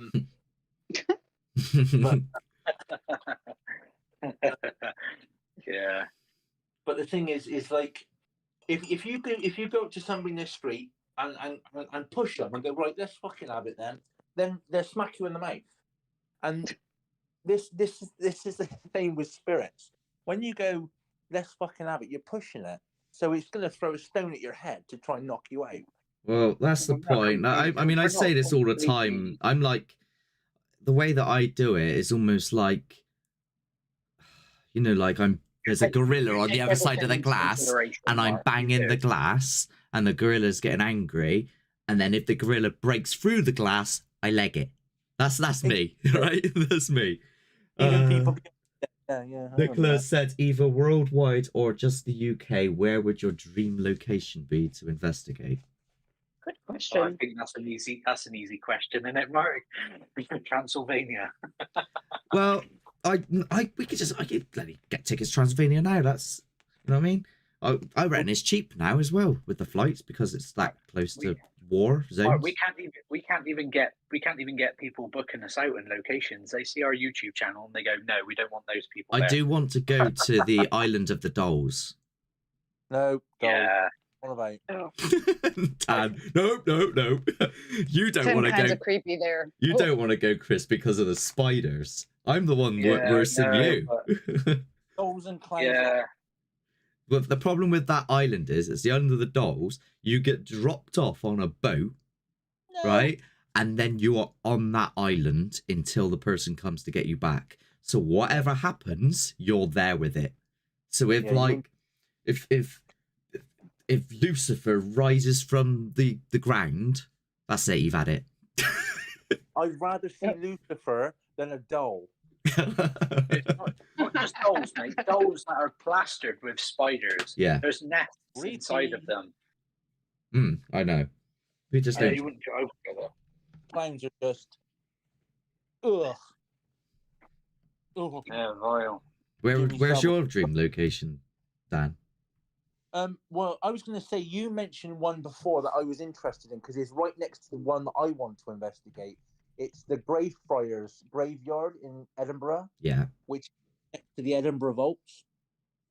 Yeah, we will go there. It's only £60 on a plane. Yeah, we will go there. That's on the cards. But we got some really good locations lined up. It's just getting them all in motion. You know, some locations we need Billy. Yeah, there's some like we had a couple of people. There was a pub that I contacted, and they said, yeah, let's organise this, let's get this sorted. And then I emailed them back some times and days, and I haven't heard back from them. So like, because obviously you're probably thinking, Linda, where on earth's all my money going? Like, I put, No, I've never thought that. If I thought that, you wouldn't be getting it. I always think to myself, well, we need to be booking places, because otherwise you're going to be like Chris jokingly said when I bought a new coat, it didn't go in the episode, it was like a new coat and it was like 100 odd quid, and then Chris was like, or if patrons are wondering where their money's going, and I was like, this is my Christmas present, I'll have you know. But no, I'm actually not. I don't think that way at all. Like I said, if I thought anything like that, I wouldn't do it. I do it because, you know, I've watched your channel and I've seen what I've seen, and yeah, I enjoy what you guys do. I would like to see your channel gain some traction, and you know, it's just a way to support something that I think is worthy and that people work hard on. You know, it's really that simple for me. Yeah. I wouldn't like, you could do something tomorrow I didn't like, and I still wouldn't stop unless you were faking something. But you know, like, well, I don't do it for that reason. That's something you don't need to worry about, the faking side of things. That's never going to happen. But like, when it was early on in my head, I was constantly like, if I even so much as see somebody doing something, I'll go absolutely ape shit. I think like even with me, Chris, I think, at what point was it with you actually before we go into that? Because obviously you didn't necessarily believe everything, Chris, and when you originally did your snuff mills and barrow stuff, which can only be seen through Patreon, which I know you've seen a couple, Linda, and you commented saying about the trust of the other people because they're different faces. Yeah. And I can't personally comment on that because I've never met them before. But I think, Chris, even you had doubts at the very, very beginning of like, who else in this group's doing something? Listen. When you've got a group of people and you don't know each other and you're going to go on a group investigation with each other, there's an element of trust there, right? Yeah. So you have to trust everyone. Yeah, there has to be. You're never going to 100% trust them because you don't know them. Right. Now, if you're going to go on an investigation, you're going to go with 8, 9, 10 people. Anything you catch is automatically debunked unless you've caught it on a format, right? So unless you've recorded it and you can look back at it, everything is just passed over and it's gone because there's too many people there to verify anything at all. So when you've got a group of 3, 4 at a push, maybe 5, it's a lot easier to trust. But you have to know people. You have to know them. Mm. And when I went with those people many years ago, some of them didn't want to be on camera. They wanted to cover their faces, and that was a breach of trust to me. So I was like, why? Because I never wore anything on my face. So why are you? And they would wear masks. They didn't want to be known, and I thought that was a bit odd. That was my only skeptical view of things. But I trusted one person in that group because I know he was legit. And the stuff, he's still doing it now to this day. And the stuff he has is absolutely mental. But he will never show. Location that that EVDI LIDI voice came through? Yeah. Yes. Okay. Yeah. So the man who is talking in that is absolutely sensational at what he does. But he has some incredible stuff. Incredible stuff, and he won't share it with the world because he doesn't trust the world. No one's going to buy into him, and he's a conspiracy theorist. You know what I mean? So a lot of the things that he believes that he captures would just get tossed off and hidden. And even to some of the stuff me and Mark we've captured is hard to bring across to people because it's too much for their brains. They're not ready for it. And I try and cover every single ground as well. Like, there's bits where, like, something's happened, and we know that it's happened, but the cameras have all been in the wrong places, and I've gone, well, we can't put that in now, because someone's just going to say it's you, or someone's going to say it's me. And it's like, well, it can't go in, because it's inconclusive. And I took a long time to trust as well. There was a lot of me going, what are you doing? What are you doing? There was a point, I think it was in Greenbank Cemetery, where a stone hit the door, and I came out, and I was, you can't see me, but I'm shaking my finger, and I'm going, swear on your kid's life, swear on your kid's life, you ain't winding me up. And he was like, I swear, I swear, I swear. And he was like, how do I know it wasn't you? And I went, it wasn't fucking me. And yeah, it took me a long time to come round. I think what Mark done, and for anyone watching this as well, this is very important. For Mark to actually understand if things were happening, he had to do it himself, just him. Yeah. So he went a few times to locations, especially snuff mills, on his lemon, on his own, and he had stuff happen. So he verified it for himself as well. I told him to do that. I said, you need to go on your own. I've been to snuff mills probably about 200 times. There was days where I would literally just be with mates and we would just go to snuff mills, even if we weren't investigating. We'd just go there and just like chill out. And like a rock would just hit us. No, I've never been on my own. I can't. In the day I have, but I haven't gotten the nerve to go on my own. I've been on my own once at night to go put up a poster. No, but I ran off. You had to go without the team. Yeah. You had to, because that was the only way you could verify that things were happening. I went with my dad. It was me and my dad went. That was it, yeah. And my dad is like, he comes up with reasons for things. And I'm like, no, like, it's not that. Like, he'll say something like, why is this footage? Why does it look so blue? Because I've changed the saturation. He'll say things like that, right? So I took him down there, and we were at the wall, and we could hear odds and ends, and there were stones being chucked on the other side of the bridge, and he was like, And then we were walking back up the hill, and I went to him, there's loads of stones here, so imagine if one, like, we get it here, and we carried on walking up, and a stone hit him in the back. Now, in my head, I was like, right, that's 100% just happened. It is, Ed. He went, oh, you sure you didn't accidentally kick a stone up in the air and volley it over your head? And I'm like, what? Gemma has asked, have you tried to access the Landogger Trow? Dan, take that away. Yeah, basically, I have emailed them. I spoke to a lady called Maria, and they are willing to do it. However, only the only way they would do it if we would hire it out as a private sort of thing. So they basically close the entire establishment. And I was like, well, we don't really need you to do that. We don't want you to lose trade. We just want to do it after hours, kind of thing. Because most pubs shut at like midnight anyway. So we would do it after hours, sort of like from like midnight till 5 a.m. But they unfortunately weren't willing to do that.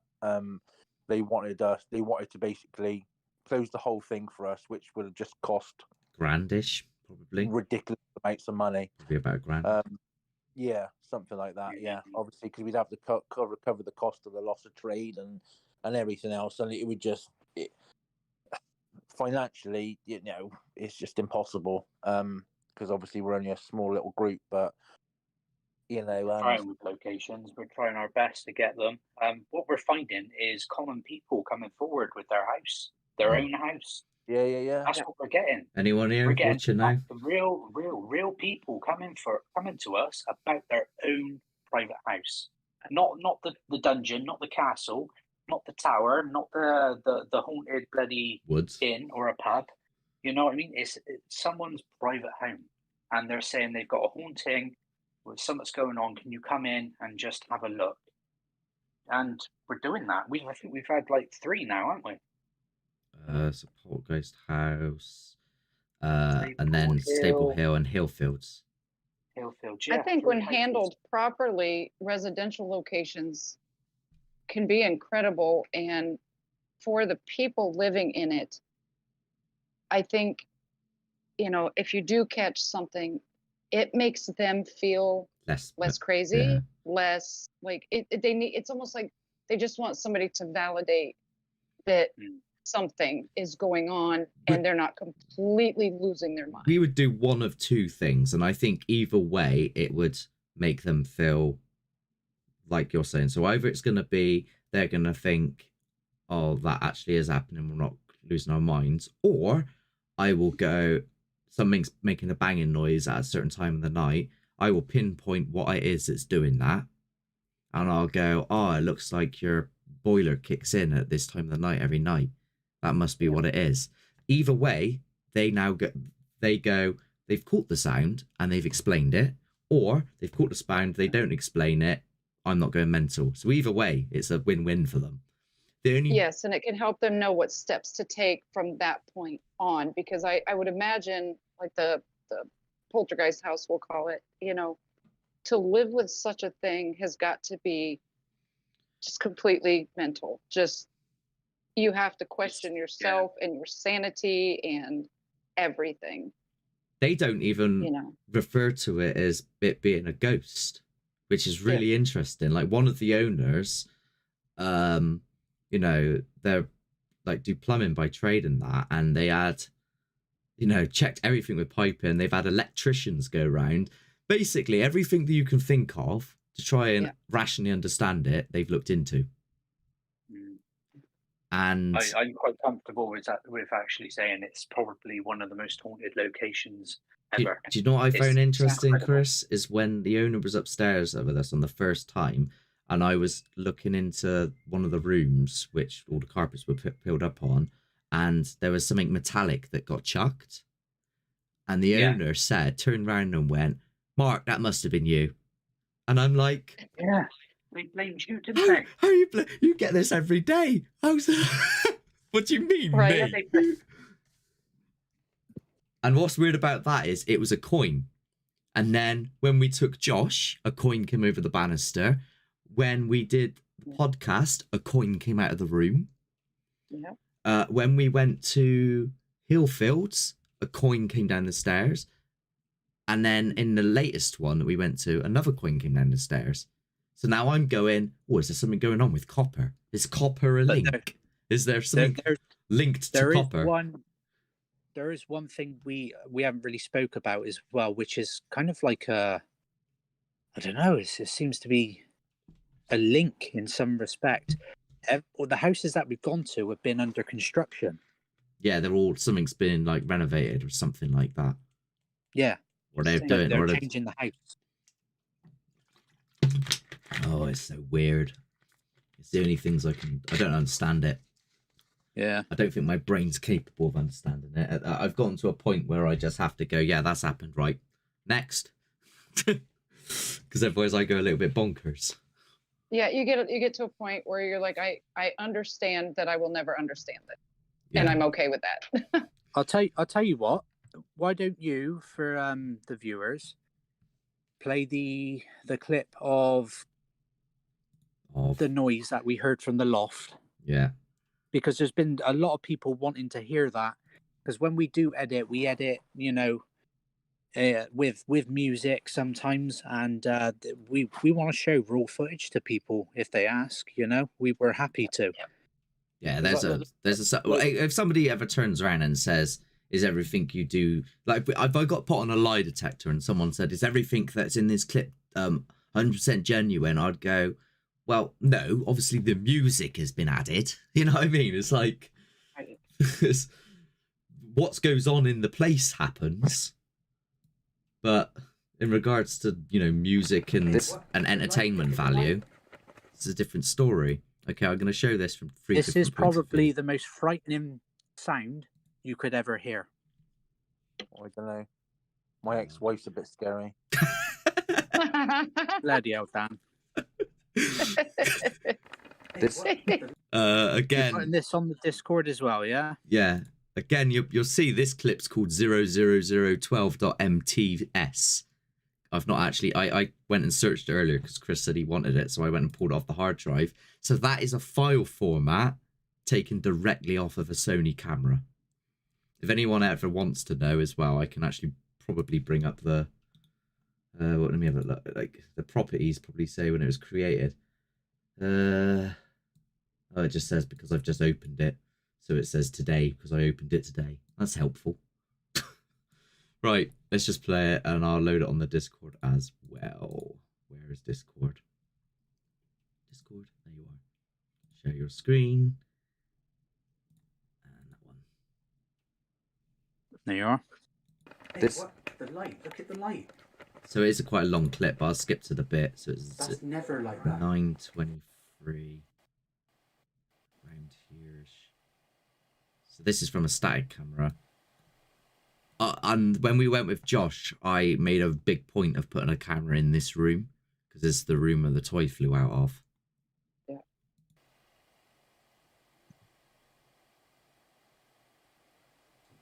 You just gotta be patient.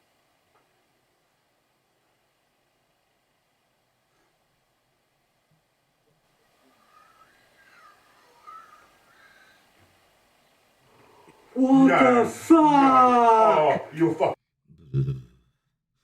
Right, that's one. Oh my god. And then I've got it on this camera as well. I give Good, me a chill, dude. good cam, and it's 0016. 0016, that one. Yeah. It just right next to us. It just went. Yeah, the whole lights went. It went. Oh my god. Oh yeah, the light upstairs went like it was like a big flash of like white bluey light just shot out of it with me and Josh, but we didn't get it on camera. Yeah, it's happening up there, mate. It's happening. I don't like that. It's fucking happening up there. That's for sure. What, the whole bulb went? The light went blank for a second. And So that's the owner you can hear in the background because we felt that it was important to let the owner, they heard the ruckus and they're like, what's going on?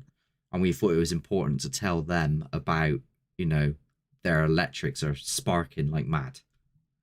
So they are on the stairs with us, but they didn't want to be seen in the video.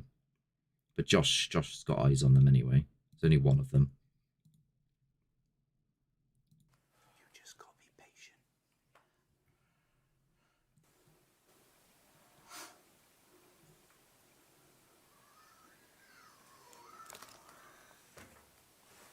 What the fuck? Oh, you're fucking up. That sounded like I a was pig. looking at both of you. That sounded like a pig. I was looking. It just went. Josh, we've had a horse. I was just looking at both of you. I was just looking at both of you, and there was no way you were making that sound, and there was no way you was making that sound. What the fuck was that noise? Oi!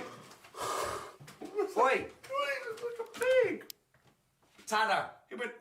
Okay, the only name that I got for the gentleman that used to live in this house is Tanner, for reference.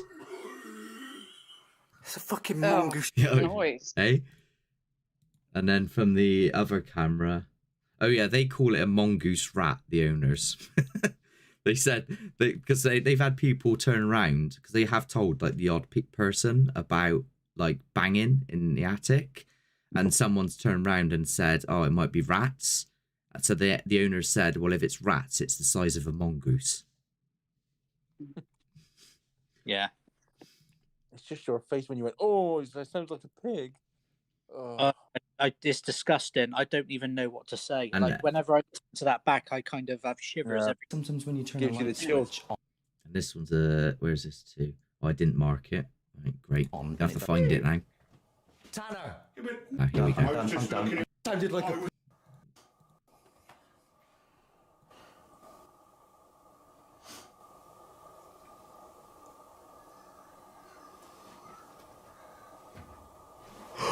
What the fuck? Oh, Not you're good. fucking up. That sounded like a I was pig. looking at both of you. That sounded then. like a pig. I was looking. It just went. Josh, we've had a horse. Oh yeah, they've heard like animal noises, like horses and stuff as well. Like I don't even know what to say. A horse in the house.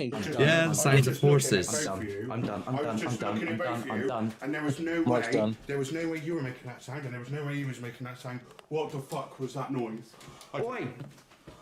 Yeah, it's a bit. That loft is just another thing, isn't it? It's a bit. Altogether. It's a bit mental. Yeah. Wow. Where's my face? What do you make of that, Linda?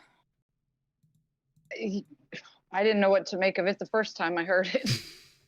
Yeah, It's weird, isn't it? that's one of those things I was saying that I just I understand that I will never understand it, because that is I'm assuming they don't have pigs in their house or any No. such thing. So I mean, it just the rational side of my head and the person that's fundamentally skeptical and stuff, watching it now wants to say to myself, go and have a look, go and see what's up there, go and check there's nothing up there, there's no one up there. But the me in the moment is going, if I go up there, because every horror movie goes through your head at the time, right? Yeah. So in my head I'm going, if I go up there, I'm gonna see like something like all mangled coming at me, like blah, blah, blah, blah, and then like drag me off, coming out of a TV screen. like, so yeah, like drag me into like a portal or something, and I'm never going to be seen again. That's what my brain is saying to me in that moment. It's saying, run, get in your car and go. Do you know what the hardest thing to do though is after we've done this sort of thing is to go home and actually sleep. Yeah, it's really difficult. I think I'm lucky. I live on my own. Even driving back after, like, because I do all the driving and that, and then like, well, obviously Dan, you drive up as well sometimes, but like I'm normally driving home on my own from a location like 20 minutes away, and I have to put on some, like, you know, come a comedian or something like that, just in the car, and I'm constantly looking in my like mirror because I'm expected to see some like haggard thing in the back, like, and I'm like, no, stop doing it. You know, it's just horrible. The paranoia that sets in. I think that the one big problem as well with when things happen like that is then from then on out, how much can you trust yourself? Because you are then at this level of absolute anarchy in your head, and everything is then paranormal. Me and Chris went to Snuff Mills, right? Which is that clip with the on the Patreon. Is it on Patreon? I think it is, with the stone that we found, where we found it, and we were getting like when that thing like made that growling noise or whatever it was, and we started leaving, everything then was paranormal. An owl was like, whoo, and I was like, oh, you know what I mean? Everything. That's only because of our previous fear of the place, though, dude. Yeah. Everyone will say, oh, you've ran away from an animal. Yeah, well, we don't say we're running away from a demon, do we? No. Yeah, well, on the recent episode, which isn't out yet, we see this strange light that sort of as if someone's coming round with a torch, and we're in this tower, and it looks like someone's going to come round with a torch, and then the light just goes off, and there's no footsteps, and nobody comes round. We didn't capture the actual light on camera because it's all facing the wrong way. But from that point on, it went, in my head, it went from being, we're here to see this, like, what, spiritual thing, to, yeah, there's an alien here. Yeah, so you've been getting all these stories about aliens and, like, people seeing UFOs. And we are walking back down the path, and we hear this thing that goes, rah, rah, rah, rah, rah. And I was gone. I legged it. And in my head, I'm like, that's an alien in the woods. Got all the way back to Chris's. We watched it back, listened to it. Turns out to be a fox. Yeah. And that episode will be out in the next coming weeks. But I'll tell you what, fox can scare you, though. I was, the first time I ever heard one, well, fox are all around us. And in the last 3 years, we've had like 3 of them that have litters of pups, like in our culvert things. Well, I had heard them make certain noises, but I had never heard a mother fox make a noise that she makes when she thinks her pups are in danger. And I was outside at like midnight-ish. I smoke outside, and all of a sudden I heard what sounded to me at the time like an old lady screaming bloody murder. And every ounce of me I froze. I couldn't move. And I hear this 2 or 3 times. I'm like, what the hell is that? I was saying this to Chris as well, that turn on my outside light, and not 10 feet from me is a mother fox. Yeah. And then she does it when I can see her, and I'm like, that is the scariest sound I've ever freaking heard in my life. Yeah, I was saying that to Chris. I was like, even though this is a fox, there's nobody, unless it's like Bear Grylls or, you know, somebody that knows the sounds of animals, right? Yeah. Anyone on the planet, if they're in the woods in the middle of the night and they hear that guarantee they're legging it. It doesn't matter. Well, especially in America. In America, it could be. I mean, whereabouts? Do you have bears? You know what I mean? Down south.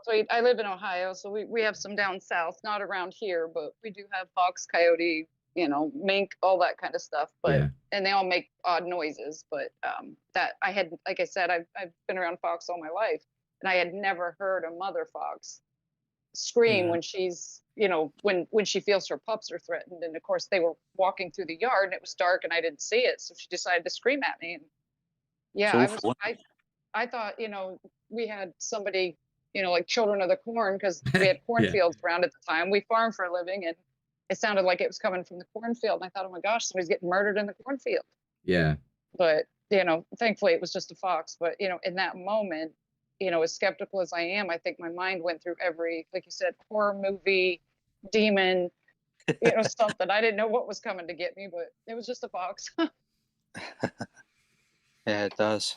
Right, is there any more questions before we wrap this up? Yeah, we have to wrap it up now. It's been about 2 hours. So is there anything you've been thinking to say, or anyone watching that's want to ask anything before we call it? This takes a little while to go through the YouTube, so I've got to give them a minute.